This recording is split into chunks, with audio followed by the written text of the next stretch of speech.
study.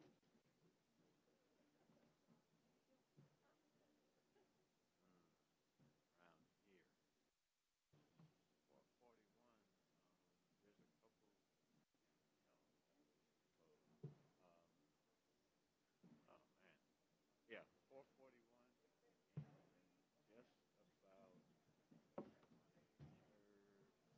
just north of over here. I don't know. He president don't know. Okay. Yeah, the only place I know is like I said, 441. He might. 441.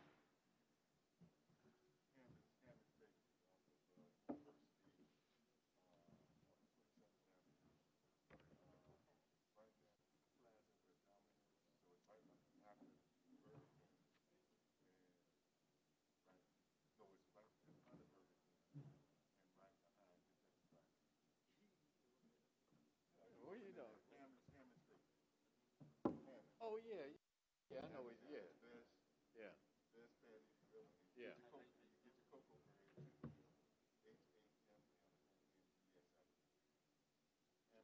Yeah, it's on the east side of 27th Avenue.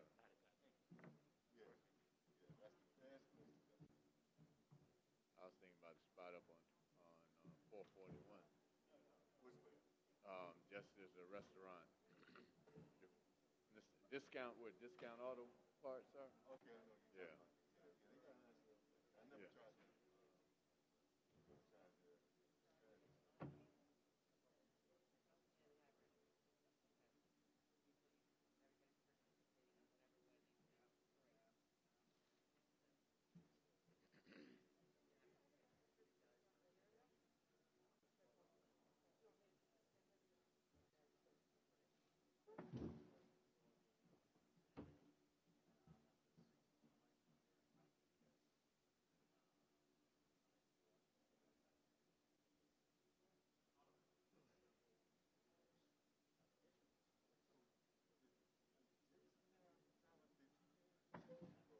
No, Jason is over media relations.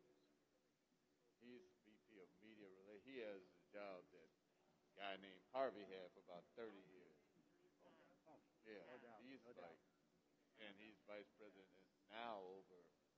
You just have to be extremely diverse. You got to relate to the yeah, he's over community relations. He's over probably government affairs. Unfortunately, yeah, I think part of but he has the challenge here in place is always these like guys Marcus doing the same things they've always Bach done. is the government affairs person, but I'm sure he reports to Jason. Yeah. Listen, you know Marcus? You're not adapting. Yeah. Innovating. I'm not sure if he reports directly to the CEO or not, but I think he reports to Jason. But I'm excited. Certainly, I give God the glory as well for senior director of government affairs. Oh, you were good. Yeah. Yeah. And will. Community relations. And community relations. How do you like being the mayor? Yeah. Well, I was operations too. I ran the building. I had several different titles. I like people. I was guest services. I was the senior director of guest services, so I dealt with all the issues, the fan complaints.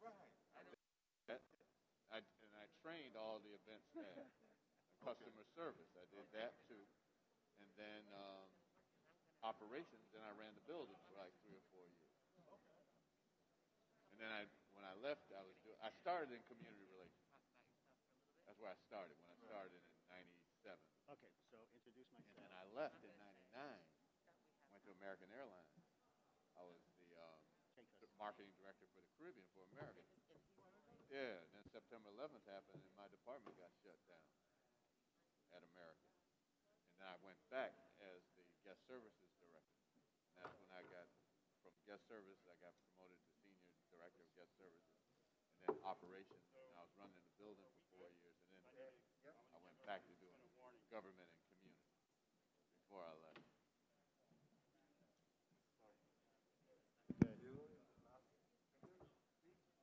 Testing. Doing it. Are we going to be able to take pictures, Fred, Cedric? Yeah.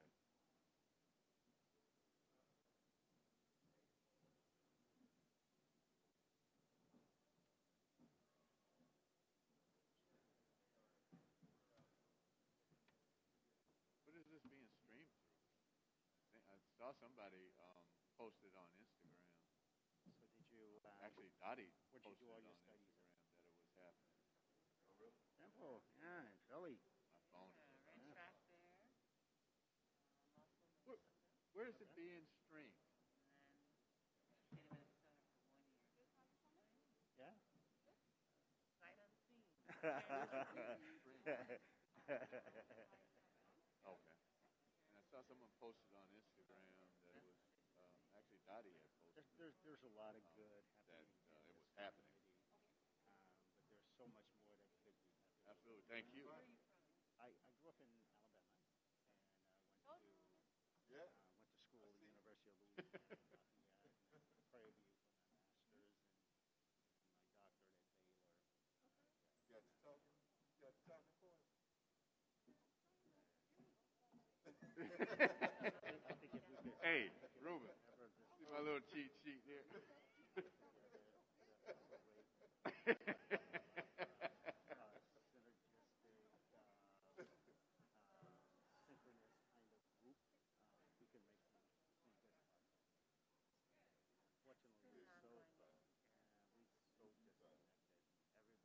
Make sure you send some of those. Fighting over the same or small piece of crumb, and like guys, and I have always said education was the key, but I'm almost rethinking some of that because it takes a little bit more than education.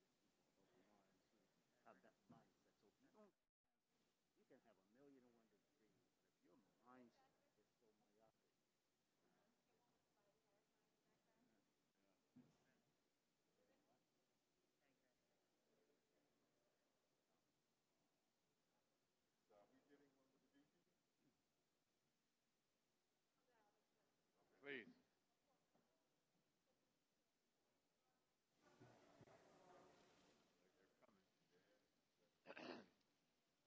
Hello. Hello.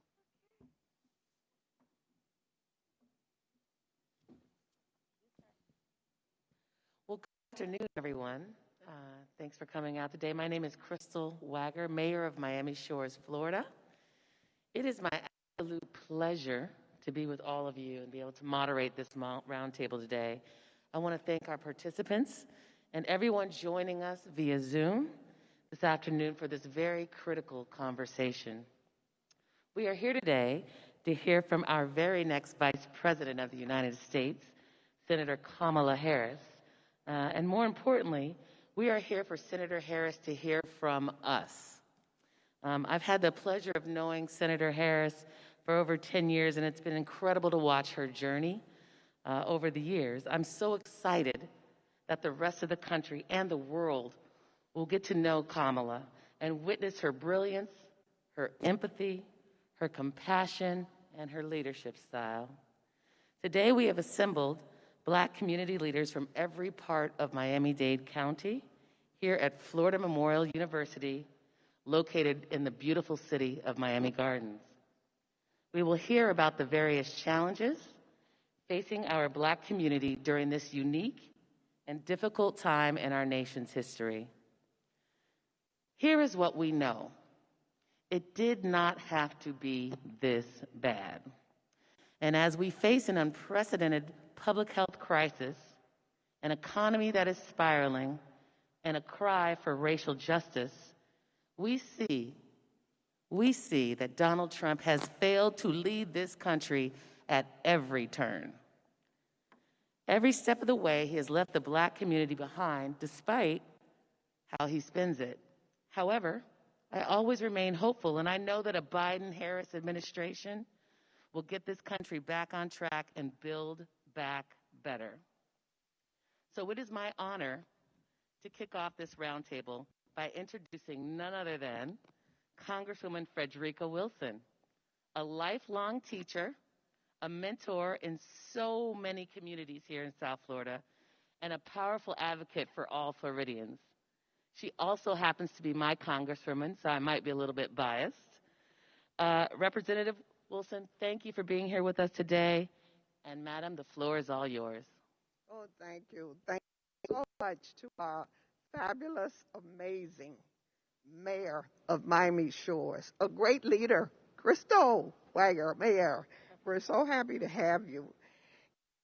To all of you who are sharing this spotlight with me, this is such a fabulous day in the city of Miami Gardens. I am just so proud to be an HBCU graduate and be here with you, Dr. Hodrick. I have an honorary degree from Florida Memorial University, and I am so proud. I got a call one day, not too long ago, and you know how I had been talking with Senator Harris at the Congressional Black Caucus meetings, and we talk about all kinds of things. We talk about the little girls who were kidnapped in Nigeria, and we all have read on Wednesdays, and we talk about the Commission on the Social Status of Black Men and Boys and what we were going to do and all these kinds of things. So I got this call. I answered the call. I said, hello? Hi, Frederica. This is Kamala Harris. I said, hi, Kamala. How are you, darling? My dear sorority sister and friend. And she said, I am calling because I want you to know that I'm going to run for prep. And when she said prep, I started screaming. I did not even let her finish her statement. And I was screaming, oh, run, Kamala, run. Run, Kamala, run. So that was just an amazing day to me. And before I could finish speaking with her, I got a text from Mr. Biden. And he was saying, Frederica, I'm going to need your support. So I texted him right back. I said, Joe, you know I love you so much. You are my friend. But I'm going to endorse Kamala. This will be the first black woman running for president. And he understood. And I said, I don't have a crystal ball, but maybe one day the two of you will end up somewhere together. I didn't say who was going to be what, but I said it. So definitely, what do you know, his first decision that he had to make was to pick a vice president, and he picked the most amazing and the most qualified woman in this nation. She knows that I love her, and she also knows that in our caucus, we have members of the Divine Nine. Those are the the sororities and fraternities, and have a past president of Delta Sigma Theta, Marcia Fudge, who also endorsed Kamala. So this is a nine candidate, an HBCU candidate. And like Whip Claiborne said, Frederica, when you finish from an HBCU, you have to take the same bar exam. You have to take the same medical exam. So Kamala has elevated those two institutions to the highest degree. And then our own national president, when it was time for Mr. Biden to select a vice president, she was calling me every day. Have you heard anything? What's in the news? What's in the news? So just know you're loved. We're so proud of you because black women have carried this nation, this race, this Democratic Party ever since we landed on this continent. And for you to be on the cusp of being the first black Caribbean vice president, I'm Bahamian, it means so much. It means so much to our district. It means so much to all of the people here. And I want you to know that we were marching in the street and calling each other, and everyone in our district was so happy when you were announced. And so people say, you know, that we feel very sorry for Vice President Pence because he has to debate you on October 7th, and we're not sure how he's going to hold up because we have seen you, young lady, in action. We have seen you cross-examine the best. We have seen continue bring them to their knees. We know that you represent the largest state as a U.S. Senator in the country, and what you did before becoming a U.S. Senator goes down in history with so many firsts. So right now, our district is suffering because we are in the pandemic, and we are the apex of the pandemic right here in this community. So many of the zip codes that I represent, we have lost so many people. They have died every day. We have the death in District 24. We have tens of thousands of cases of COVID-19. To learn that the President of the United States knew that this was a disease that would kill my constituents, it doesn't just make me angry. I am enraged. And all of our mayors and everyone else, we are enraged that this is happening in our district. And we call him a racist, but we have another term now because he's a murderer. And this is something that could have been avoided. So know that we're depending on you because our little children are suffering in our schools. They don't know what to do. They're confused. They have to wear masks. They have to blow their noses. They have to sneeze. They have to cry. They don't want to wear a mask. So we're depending on you and Joe Biden, who cares. We know that you care. And we know that you're going to build back better. And so the way we can help you beat Donald Trump and an impeached president is for us to vote. We have got to vote, not just for the president, but we've got to vote down ballot because we have a Senate that must be replaced, who takes all of our bills and they go there to die. So I want to say to my constituents as they're listening and say to you what I say to them: if you do not vote after each election, I get a voter roll from the elections division, and I look at it. I go name by name. So people like to come up to me and say, Congresswoman Wilson, can I take a picture with you? And I'm going to look at the roll. And if you're not on the roll, you won't be taking a picture with me. So, Senator Harris, it's a pleasure, a plumb pleasing pleasure to welcome to District 24 my ambitious and beautiful friend, the next Vice President of the United States, Kamala Harris. Oh, my goodness. Let me publicly thank you, Congresswoman Frederica Wilson, as I hope I do often enough privately, for your friendship, for your sisterhood, and for your leadership, not only of your district and this beautiful state, but your national leadership. The thing we all know who know the Congresswoman is she speaks truth to power every single day. And she has the courage to confront the realities of the world in a way that is born out of love and concern, but is precise about what is wrong and therefore what needs to happen by way of solution. That's who you are every day. I see the Congresswoman in rooms where there are cameras, and I see her in rooms where there are no cameras. And she is the same person, someone who is always fighting for the best of our country. So I thank you, Congresswoman, for your friendship and for that beautiful introduction. And Madam Mayor, I want to thank you for hosting us and moderating our discussion today, and for all of your leadership. There are so many community leaders and elected leaders here, and I know we're going to hear from those at the table, but Dr. Hardwick, I want to thank you for hosting us today. It is a joy to be with you. I was outside and was serenaded by the roar. And it reminded me of all of the marching bands. There are part of the jewel of our HBCUs.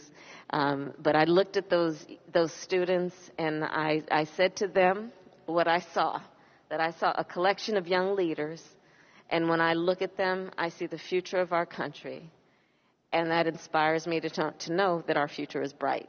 So thank you for hosting us today.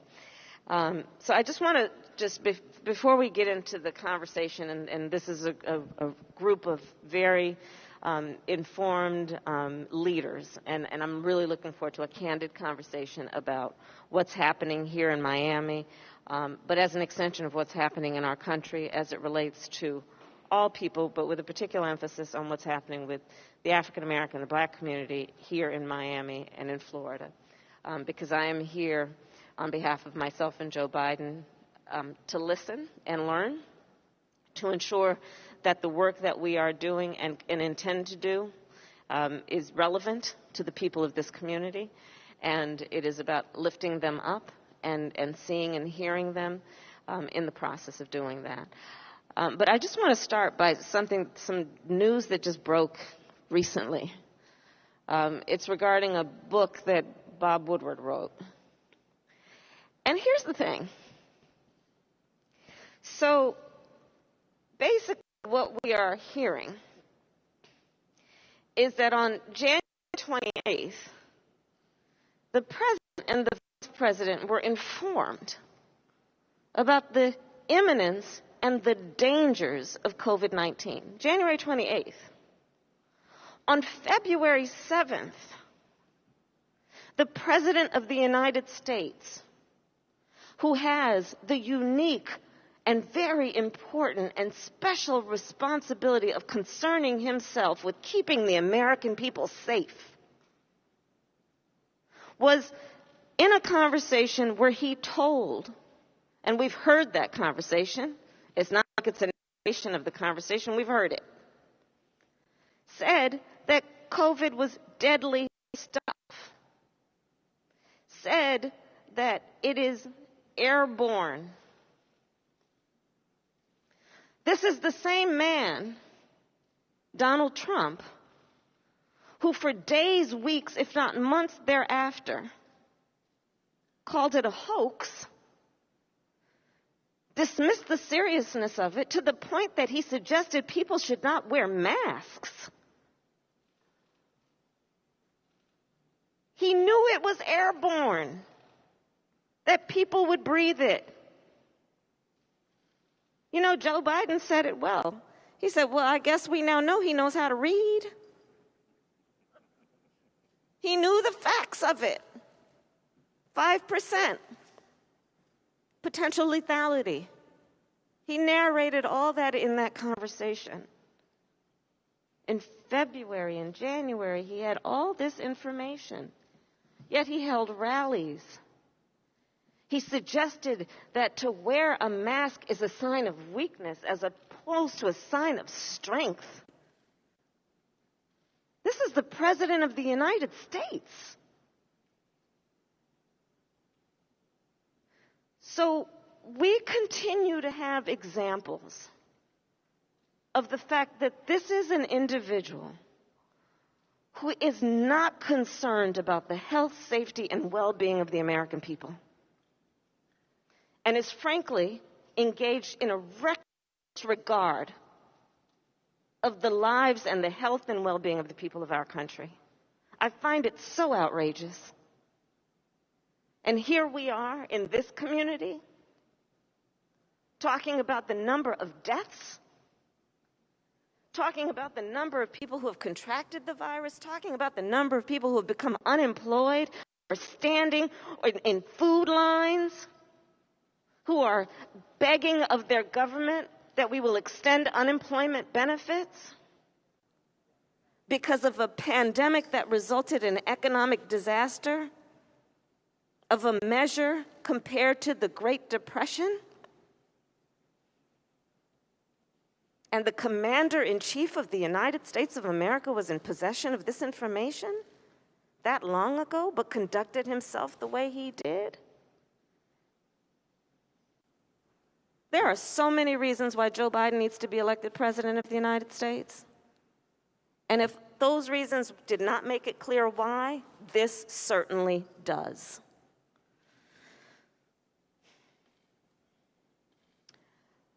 So with that, I believe that right now it is the leaders in this room and so many others who are carrying in their hearts, in their souls, in their minds, and on their shoulders the responsibility of knowing what real leadership in our country looks like. And that's the spirit with which we are gathered today, to talk about what real leadership looks like. And real leadership is always going to be about leaders having the courage to speak the truth, even when it is difficult to speak, much less difficult to hear. But speaking those truths with the intention of creating the solutions that the people deserve. And so I am honored to be with this group of leaders, and I thank you for the opportunity to listen to you and to hear you. And with that, I'm going to pass the microphone back to Mayor Wagar to get this conversation started. Thank you. Thank you, Senator Harris. Having the courage to speak the truth. That's what we're here today for. And we're going to start, the way it's going to work is I'll introduce all of you and say a little bit, but I'll leave it to you to introduce yourself and make your remarks. And today we'll start with Mr. Eric Knowles, a dear friend of mine for many years, who leads the Miami-Dade Chamber of Commerce and has been doing great things in our business community over the years. Mr. Knowles, please have the floor. Thank you. First of all, it's an honor to first be here, sitting in this room with you, Senator. Sitting with my leader, Congresswoman Frederica Wilson, with you, Mayor, with you, Dr. Hardrick, with you, Pastor Thomas, and my brother, Reuben Roberts, with the NAACP. It truly is an honor.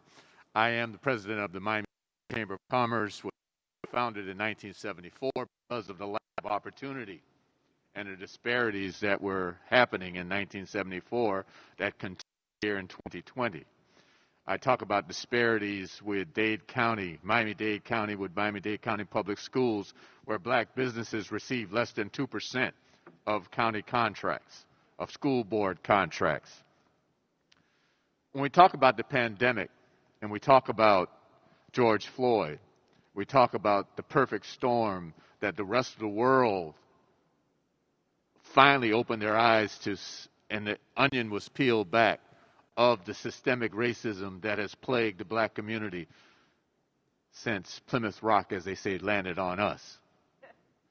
And here we are, and I go back to Dade County, and we talk about a disparity study that hasn't happened because of the lack of information that wasn't gathered. But we know there's a disparity.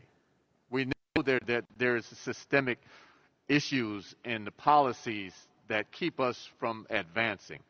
So to me, it's about how do we move past that, and we definitely can't move past that with the person that sits in the White House right now. He should be removed for dereliction of duty. And I really mean that. He's incompetent. He's not a leader. He's a bully. And we need to everything that we can do to get you and Vice President Biden elected. I stand here with you to help make that happen. What I see, what we need to do, obviously access to capital has always been a problem in the black community. When the pandemic hit, technical assistance. A lot of the black businesses did not have their books, or as we say, their back of the house in order. And they still don't have their back of the house in order to provide the technical assistance, to provide the information that they needed to access the PPP, access the EIDL, or even the state emergency fund. So we still have those problems with our businesses that cannot fill out the paperwork, did not have the proper information to fill out the proper paperwork. Some of the things that I see that we can do to help move this forward. I talk about mentor-protege programs. Mentor-protege is where large corporations are made to participate and bring in smaller corporations that have been in business but need that leg up to help them move up and to scale. So Jackson Hospital here in Miami did a mentor-protege program. You cannot build a hospital or do a hospital or do construction in a hospital unless you are ACA certified. So what Jackson Hospital did, they had a 1.2 or $2 billion bond project in which they were building new hospitals, renovating the existing Jackson. But they made it a mentor-protege program. They had 2 major contractors, but they brought in 5 proteges. So now those proteges, 3 of them happen to be members of the chamber. Now they have gone through the process of doing hospital work, and now they are qualified and can do this. The other thing that I want to talk about is P3s, public-private partnerships. Policies should be put in place both federally, statewide, and local. If it is a P3 project, that it has to have a mentor-protege program. So to me, how do we move the needle? Those are some of the answers that I have. All of our businesses have been hurting here in Miami-Dade County. Restaurants are closed. And you know, in our community, a lot of our businesses are barbershops, beauty salons, service-type businesses. And the other thing I want to talk about is the 5-year look back on felons. Felons could not access the PPP program because of the 5-year look back. That either needs to be removed or reduced to a maximum of 2 years. And I say 2 years. These are businesses, men and women who have served their time, and now they've come out and they were not able to access PPP money. They have employees. They've been running their businesses for a number of years, and they can't access those monies that were there to support them. The last thing I'll say in terms of capital, we know the problem that happened the first round. All the large banks did not pay attention to the small businesses. So we need to make sure if there are, well, my understanding, there's still about $130 billion still left from the Senate. So I'm not sure where that is. We need to make sure that those businesses in our area codes, zip codes, have access to these monies. And that's perspective on it at this moment. And again, thank you for coming and sharing your time with us. Thank you, Mr. Knowles. You raised a lot of very important points, and I've taken notes. The access to capital piece, I couldn't agree with you more. So Joe and I have a plan that's about, as Mayor Wagar talked about, Build Back Better, all right? And that's the theme of it. But when you break down what that means, it includes things that are about helping small businesses, helping to encourage entrepreneurship, and doing that, understanding one of the best ways to do it is to provide access to capital for communities that have historically been denied access to capital, intentionally or just through neglect. So part of our plan is to invest $150 billion. And that's going to be new capital for small businesses with an emphasis on community development financial institutions, CDFIs. To your point, the PPP overlooked, the last number I saw, 90% of minority and women-owned businesses did not get a benefit from the PPP. Because to your point, they don't have the relationships with the big banks, so that the fancy banker calls up Mr. Smith and says, yo, this thing is about to come down. I've got all the paperwork filled out for you. You just need to sign it, and you'll be in line. To your point about the beauty salon, the barbershop, the florist, one of my constituents got in touch with me and said, look, I have a beauty salon, but they want me to fill out all these documents about my vendors. Well, I get my products at the beauty supply store. So that's not the way I do business. So how am I going to be able to actually access the help that I as a small business owner need? And so Joe and I have talked extensively about this in terms of what we need to do.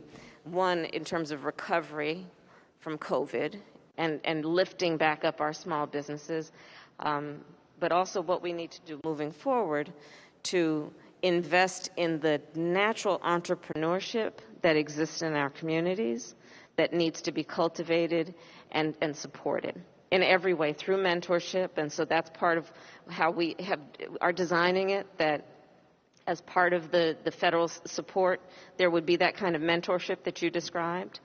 But it also would be about encouraging private equity to do greater investment in our communities. And to put a fine point on how many people would be impacted by this discussion that you and I are having, it is estimated that 50% of American workers either work for a small business or run a small business. So we're talking about a lot of folks. And so I appreciate that. We are also looking at what we need to do to build back up community around issues like home ownership, right, which we all know. And you look at it here in Florida, in Miami, and so many places in our country with the history of redlining, the history of black families being excluded from the government opportunities, from the GI Bill going on, right, to have that leg up for home ownership. And part of our plan is a $15,000 credit for families for down payment and closing costs. Because, of course, home ownership is part of intergenerational wealth. And I'll let the conversation continue, but there are more things to discuss in this area, and I appreciate what you're saying. Thank you. Thank you, Mr. Knowles. Thank you, Senator Harris.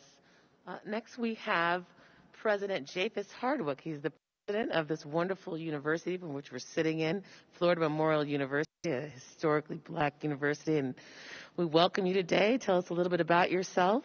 And you have the floor, sir. Thank you so much, Mayor.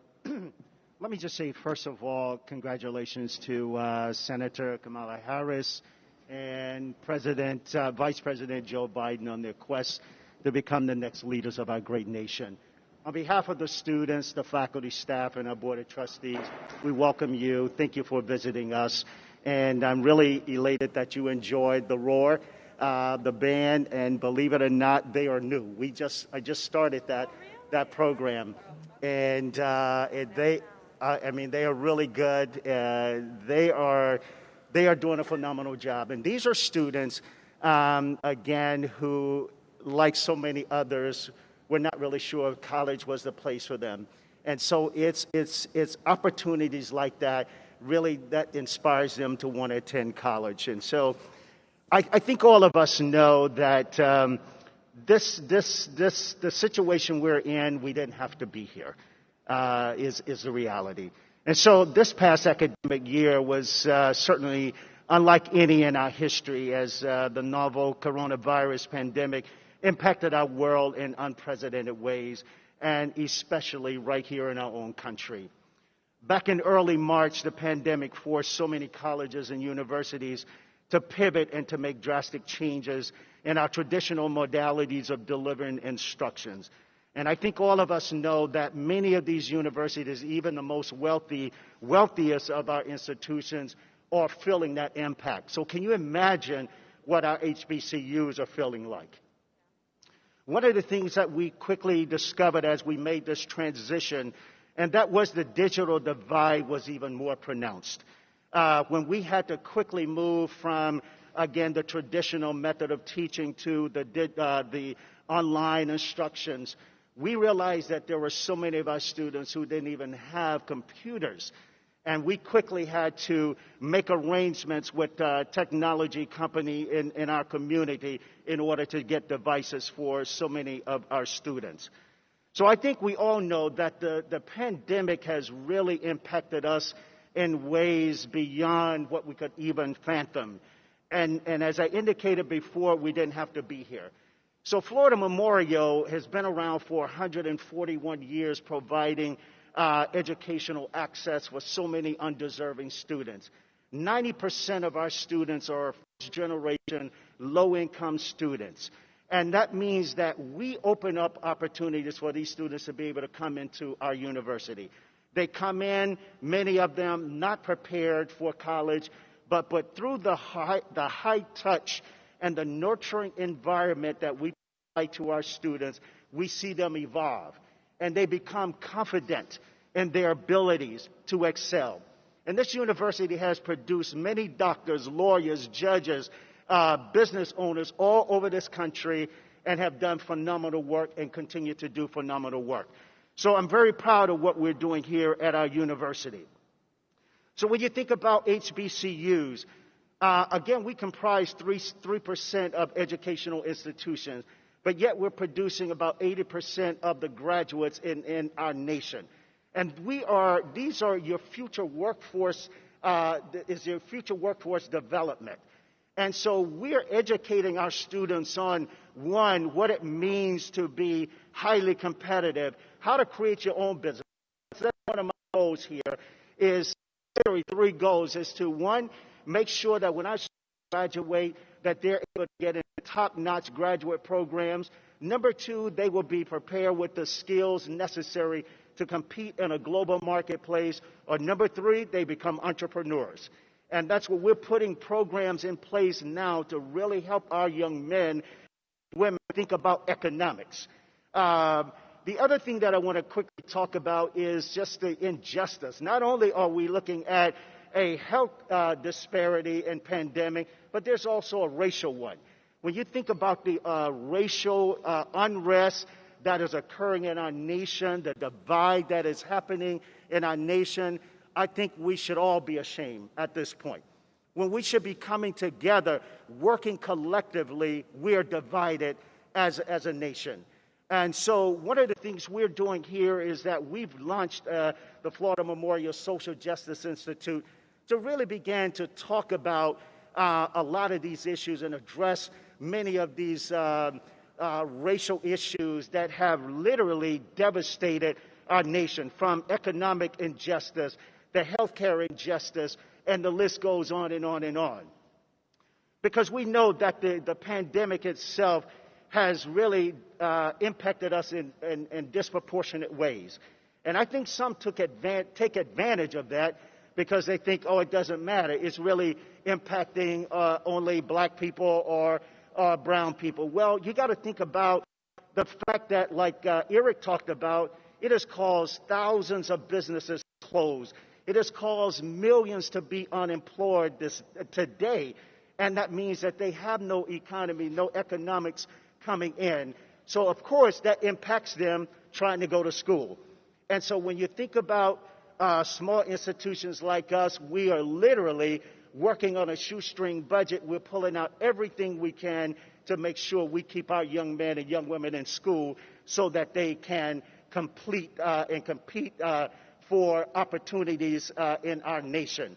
So Florida Memorial is committed to those things. And so I'm looking forward to whatever we can do to make sure that we help continue to move our country and make our country better. Thank you, Dr. Hardick. I am a proud graduate of an HBCU. That you are. And I couldn't agree with you more. It is the place where we nurture young people to see who they are and their role as part of leadership of our nation in whatever profession they choose. Right. And Joe and I have talked extensively about what we need to do, therefore, to support our HBCUs as part of just the treasure of our nation. And so that includes $70 billion that will be dedicated to HBCUs to invest in all of the teaching programs, including the research work that happens at HBCUs, which will have a profound impact on just how we are addressing the African American population in science and health and a number of things. In addition, we will, for families that have an income of less than $125,000, create tuition free for those students who are going to public schools and HBCUs, including private HBCUs. Thank you. In addition, because as you and I know, a lot of our HBCU students decide to take on, maybe inspired by the Divine Nine and their relationship to that, and just in relation to the history of HBCUs, decide to take on a profession of service, which often does not pay as well as if they go into the private sector and do other things. So for those students who come out and have jobs less than $125,000, student loan debt will also be forgiven. I love it. I love it.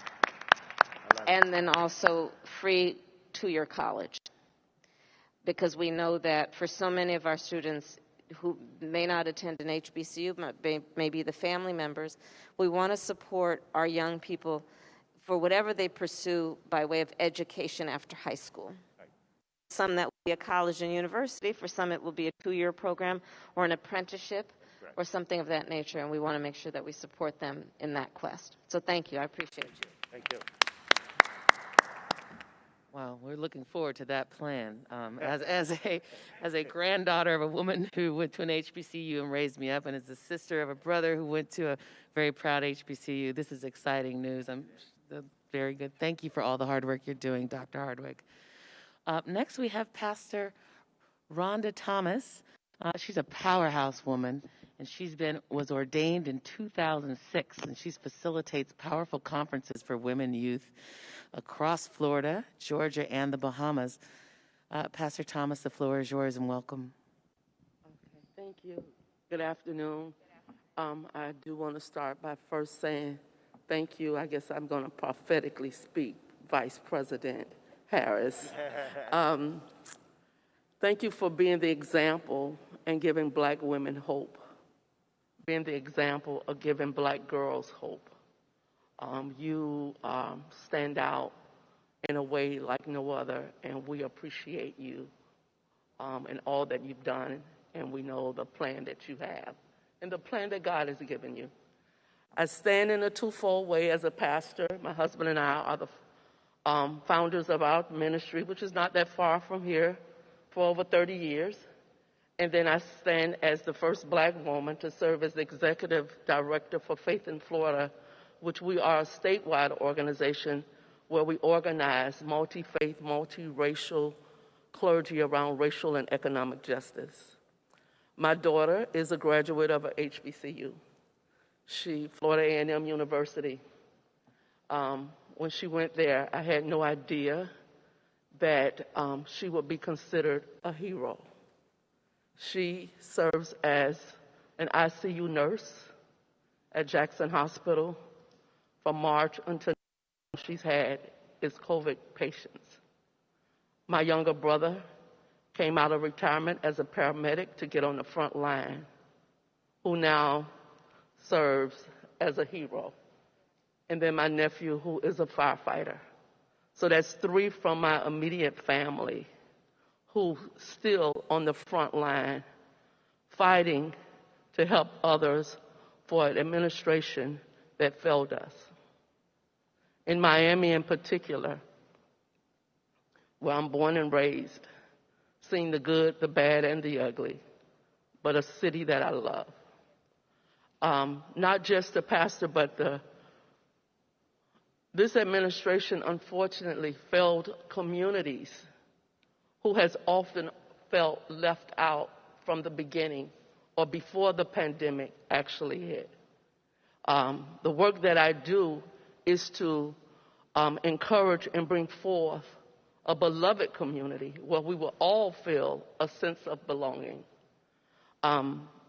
Unfortunately, we have been failed on every level, whether it's those who experience unemployment, and when those that are unemployed, that affects the Black church, because that's the way we survive, regardless of the size of the church. And our churches still have not opened. I have taught more clergy how to click Zoom, and that has been an experience, starting with my own. So, but it's been a failure on every level. My job along Faith in Florida, we have provided in Miami-Dade County, myself has delivered every person that is incarcerated, PPE, and the correction officers. That's every county jail in Dade County, because they lacked the basics of what all of us needed, which was masks and a hand sanitizer. And then the prisons start calling because it's women, the women prison in Homestead. Out of 668 women, 600 was tested positive with COVID-19. This very district, we provided every high school and every student and teacher masks, so when our schools open, our young people will have masks and hand sanitizer. The day that my daughter called to say a whole family died, and the only person that was left that survived was the 11-year-old son. The grandparents died, and both parents died. It's a system that failed us. Many did not have health care. When she called to say that the hospital morgue was so full, it's a system that failed us as Black people. When they're trying to force our children to go to school, it's a system, it's a consistent failing. And even the church itself, who is not open, who cannot give the counseling and the aid to parents, we're literally turning families down because we can't host a funeral. It's a system that has failed us on every level. I don't know if you have the answers to this failed system, but we need the answers. We need hope. We need to know that this too shall pass. So that's my remarks for now.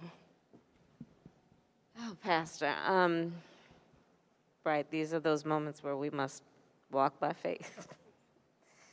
And, you know, we do have some of the answers. So Joe Biden and I have made a commitment that we will, one, listen to the scientists and embrace the truth of the nature of this public health pandemic, and do what the scientists have said from the beginning is necessary. We need a national plan for testing, and we need to implement it. An implementation of a national plan for contact tracing. The implementation of a national plan for making sure all people have access to treatment. I started, have a bill that is part of our national plan that is about it's a racial disparities task force, which would be put in place immediately to do the analysis of where the racial disparities are, so that when we are talking about the distribution of resources, we are guided by the principles of equity, knowing that not everyone starts from the same place, and we want everyone to end up in the same place with equal access. And our plan is also about, God willing, as soon as we get a safe and effective vaccine, a national plan for how that is going to be distributed, understanding that there is a big difference between having a vaccine and folks getting vaccinated. So you are right. The system has failed so many people. The 190,000 souls, most of whom did not have a burial, so many of whom, I know here in Florida, I think 40% of the people who have died were seniors, whose families could not be with them in their final days of life. Our country is grieving the loss of jobs, the loss of life, the loss of normalcy, the loss of consistency, and in many cases, the loss of hope. And Joe and I talk about that all the time. And we need leadership that sees and recognizes the suffering and is prompted then to be guided by truth and fact, and not what is in their political self-interest, which is what we have seen in Donald Trump. So thank you for sharing that. And to your family, your daughter, thank them, please. Thank you. Next up, we have Mr. Reuben Roberts, the current president of the Miami-Dade chapter of the NAACP. Mr. Roberts, the floor is yours. Thank you. Hello, can you hear me? First of all, I would like to say thank you for allowing me to have this opportunity to speak to you about issues that are pertinent to our community. I am deeply honored and privileged to be here with you and the esteemed panelists, all of whom I've had some experience with, so you've definitely chosen well. I want to share with you the concerns about what's going on from the people perspective in Miami-Dade County. One of the issues that we have is definitely an economic issue. So you had a lot of essential workers, people who worked in restaurants, people who worked on the front lines, who were one paycheck away from being homeless. That exists, but now there are multiple paychecks without being able to pay for housing. So this is a major issue for us. Thank you. We're thankful for the moratoriums that have been put in place to help people to stay in their homes while they're there. But we know that there's going to become a day of reckoning when all of those past due bills are due. And so I'm wanting to hear what's the plan to address those issues for those folks who are in that situation, whose children are dependent on them to have, the shelter and housing and to be fed. We're very grateful as well for the food sharing programs, because most of these folks who are not bringing in any income could not feed their families had it not been for the food sharing programs. So we're grateful for that. We want to hear about the plans for those types of things as well. In addition to economics, in terms of the families, there's also the business component to it. And so for years, you'd hear people saying that we'd love to have a seat at the table, or we would love to be invited to the party. I just was on a Zoom last night, and a gentleman mentioned that it's not enough just to be invited to the party. We have to be asked to dance as well. So I would love to see what that looks like in terms of how we participating, not just at sitting at the table or going to the party, but how are we being interactive in terms of our dance. One of the things I would encourage you to do, you and Mr. Biden, Vice President Biden, is to lead by example by making sure that in your campaign, you're hiring black vendors. Every state, every city, every county, make sure that there's a commitment and budgetary items where you will be hiring black vendors. Black people hire black people. If you do that, you will pass on those dollars, those resources, where those families who are in need can definitely benefit from. So that's something I would encourage you guys to do. The other thing I think that there's a missing element that's not been spoken of a lot. We're almost 200,000 deaths. So all of us in some way, due to COVID-related deaths, have been impacted by COVID. And so one of the things that we're really not talking about is the PTSD and the mental health piece. And so the federal government has deeply cut mental health programs and things of that nature. And one of the things that we need to look at is how do we address these issues for the parents who are stressed out and full of anxiety because they don't know what tomorrow holds. They don't know how long this is going to last. Parents who want to send their kids to college, parents who want to send their kids to school, parents who don't know how they're going to make ends meet going on in the future. Those mental health issues are real. We have to address those issues, not only from the parental standpoint or the community standpoint, but for the workforce standpoint as well.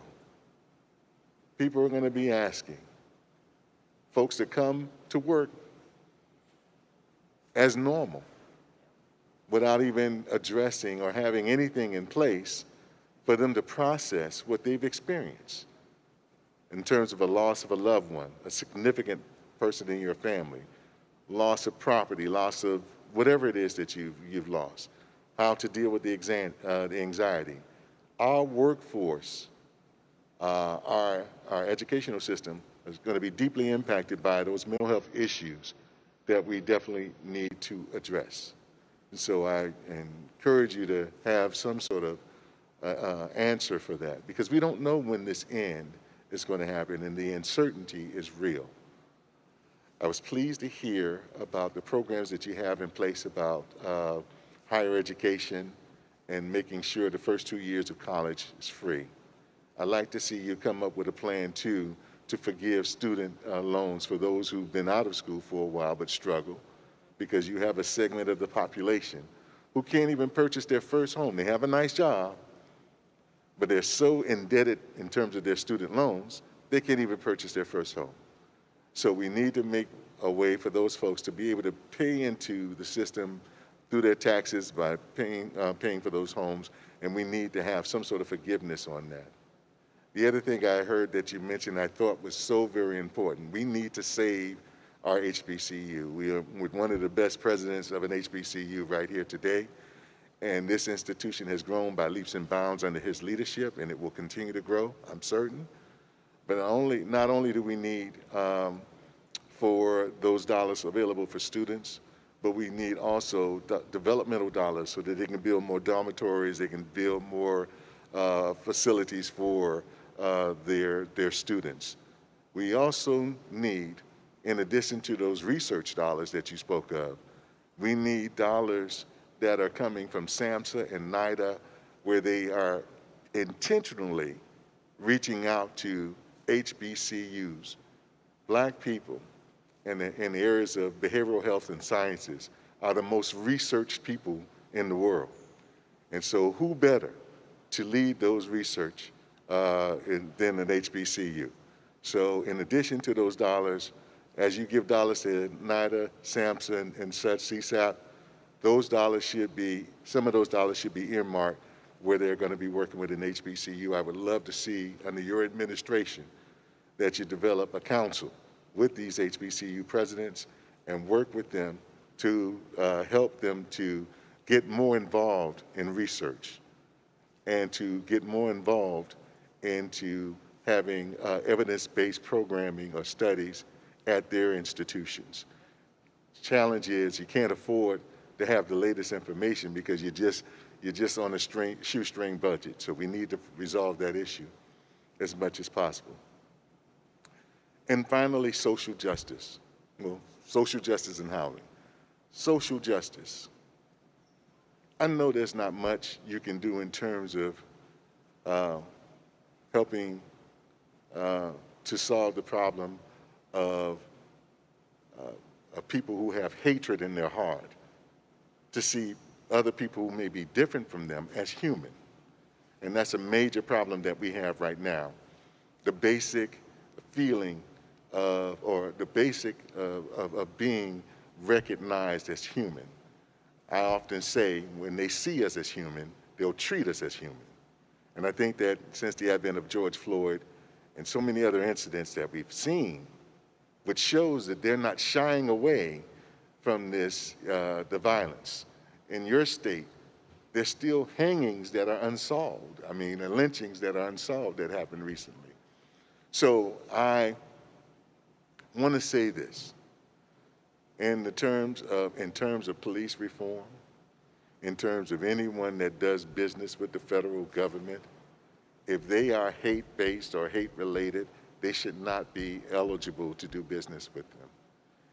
We need tracking systems in place for those rogue officers. I believe that the majority of our police officers are doing well, but those that 1 or 2% or whatever the percentage is, that have a disregard for life, liberty, people of different background, black people or people of color, those people need to have their law license revoked. The process is there for that to happen on state levels, but it's not followed. And I think that the federal government should intervene on that level as well to make sure that whenever you have an officer that is charged with these heinous crimes, that their due process is followed all the way up into looking at not only getting them prosecuted, but making sure that they're not able to serve in that role of someone who was sworn to protect and serve, because they don't have that honor, and so they should not be in that position. And finally, housing. We've been priced out here in South Florida. You have a workforce, you have a labor force that can't afford to live within 20 miles of where they work. And so people have to travel, commute from one county to the next in order for them to survive, where rents and mortgages may be a little bit cheaper. Federal government programs, like you said, the down payment assistance programs, but not only that, we need to find some other way of assisting different local municipalities or counties to ensure that there are places for low-income housing in cities like Miami. The issue that we've had, and we continue to have, is that wages have stayed stagnant for over 30, 40 years. If you look at what a teacher makes now coming out of college today versus where they were making coming out of college 30 years ago, you may see a very small incremental growth. But at the same time, the cost of living and the cost of everything else has grown exponentially. And so these are the challenges that we face. And this is something that we really need to look into and see how we can resolve these issues with stagnant wages and the ever-increasing cost of everything else that we need to have. Those are the questions that I have and comments. And also, again, I think that you are such a great role model for my niece. I don't have a daughter, but I have nieces. I am from the Bahamas. My mother's American. So for all of the Caribbean, all of the diaspora, we definitely appreciate you and what you represent and what you bring to this ticket. And we encourage you to continue to do the good work and be that shining star that you've shown yourself to be. I've seen you in those Senate hearings, and I mean, you made me proud every time. So I'm going to continue to encourage you to do the same, and I'm looking forward to what's happening after November. I'm looking forward for what's to come. Thank you. Thank you, Mr. Roberts, for all that you have highlighted. There's a lot there. I'm not going to attempt at this moment to unpack it all, but I've taken extensive notes, and I look forward to us continuing this conversation and following up, because not only have you identified the problems, but you also are offering great ideas for solutions. So I want to make sure that I follow up with you. I will talk about one of the many things you talked about, just as a point of emphasis about what's at stake in this election, and that is the future of health care in America. So President Barack Obama, together with Vice President Joe Biden, did what was probably one of the most innovative and substantial public policy reforms that we've seen in modern history with the creation of the Affordable Care Act. It reformed substantially how we do health care delivery and who has access to it in our country. Donald Trump has Bill Barr in court right now attempting to get rid of the Affordable Care Act. The Affordable Care Act created access to over 20 million people who otherwise did not have it. It allowed, you know, we talk about our students and the concern that young people are coming out of high school and college right now that they may not have jobs. One of the things the Affordable Care Act did is it said that up to 26 years old, you can be on your parents' coverage. We talk about longstanding health disparities in terms of race, and we know that COVID preys on people with pre-existing conditions. And for us, that's about diabetes, it's about high blood pressure, it's about asthma, all of that. If they are successful in trying to get rid of the Affordable Care Act, it means that it will come back as a policy that if you have a pre-existing condition, you can be denied coverage.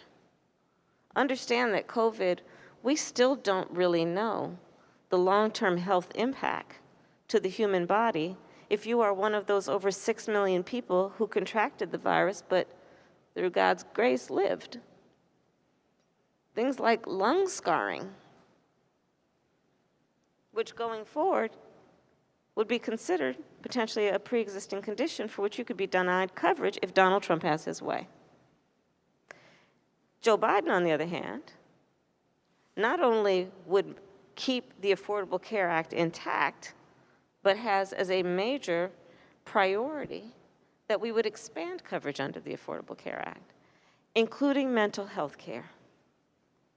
Because I couldn't agree with you more.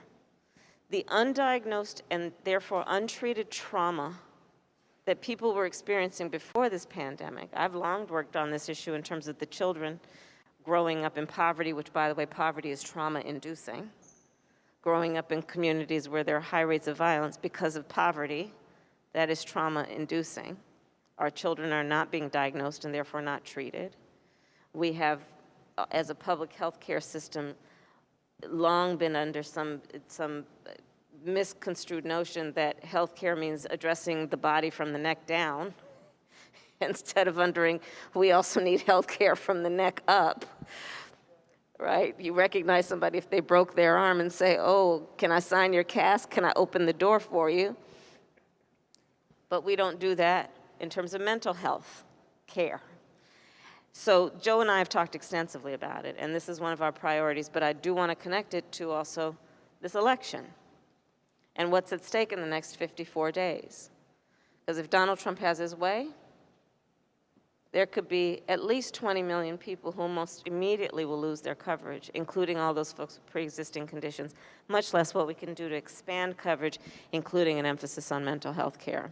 So let's follow up on all of the other points that you made, but I do want to thank everybody for the time and for the thought and for the continuing conversation that we will have. And I'll turn it back to the mayor. Well, thank you, Senator Harris. Were those your concluding remarks, or would you like to take us out with some concluding remarks before I thank everyone for their time this afternoon? My concluding remarks are that everything that has been mentioned here, this is about, and the reason that we are doing this is that the American people deserve to be seen and heard. And if their government is going to be at all relevant to their lives, it is because we do this in response to their needs. And the thing about Joe Biden is that he understands that the expression of strength of a human being and of a leader is not measured by who you beat down. It's measured by who you lift up, especially in times of crisis like this one. And so that is a large part of what motivates us to be here and to work as hard as we possibly can over the next 54 days. Florida, last day to register is October 5th. Early voting will start sometime in October. I don't have the date in front of me. We encourage everyone to vote early as the law allows you to do. And I will remind folks that there are all kinds of obstacles. We know that here in Florida and throughout our country that have been put in the way of trying to get black folks not to vote, students not to vote, Native American, our indigenous brothers and sisters not to vote. Those obstacles are present, and we're going to have to work around them. We're going to have to surmount them, but let's be prepared that there are a lot of folks who have so much at stake. And the reason that we need to vote is, of course, about honoring the ancestors, including the most recent, John Lewis, who shed his blood on that Edmund Pettus Bridge. But the other reason we need to vote is this. I encourage people to sit back and ask, Why are they putting so many obstacles in the way of my ability to vote? Why are they doing this? From the days of requiring folks to count how many jelly beans were in that jar to qualify to express their voice through their vote. Why are they doing this? And I think the answer is very clear. Because they know when we vote, things change.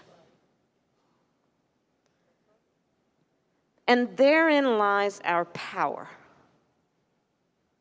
which we should never let anyone take from us. So this is my concluding remarks to all of the friends and family in Miami-Dade and in Florida. Let's never let anybody take our power from us. We have too much to do, and our country is worth this fight that is in front of us. So with that, I thank you all of you for being here, and Mayor, I'll pass it over to you. And thank you. Thank you, Senator Harris, future Vice President of the United States of America. I want to thank everybody that's been here with us today, and I want to summarize sort of very quickly what we've heard. We've heard access to capital, economic recovery. We've heard aid to HBCUs. We've heard recognizing the value of higher education. There's a system that has failed us. People are losing their families and their lives in a situation that did not have to be. We need access to health care that must continue. So what I've heard is that the Biden and Harris administration has a plan for all of this. They have a plan for a system that has failed us. We want to be invited to the party, but we also want to be able to be asked to dance. So we would like to be led by someone and a team and an administration that has the courage to speak the truth for the benefit of all of us in this country. So on behalf of myself, who is the daughter of a strong woman and a strong black woman who is trying to raise two little strong black women, I thank you. I thank you on behalf of our community and Miami, Florida. Thank you for being with us today. Thank you to all of our panelists. Congressman Wilson, thank you for your wise comments and all of your leadership all these years. We appreciate you. Thank you to everyone who's been watching this evening. Remember, the last day to register to vote is October 5th. Plan your vote, and thanks for joining us today, everyone. Thank you. Thank you very much.